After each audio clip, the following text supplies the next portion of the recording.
This is what your favorite kind of dog says about you, part 1. Up first are Labradors. If this is your favorite dog, it means you're a very positive person and you try to make everybody that's around you feel safe and comfortable.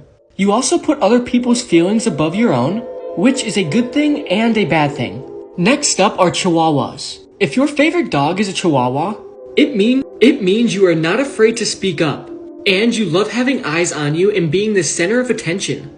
Also, you don't show it often, but you have a sympathetic side to you.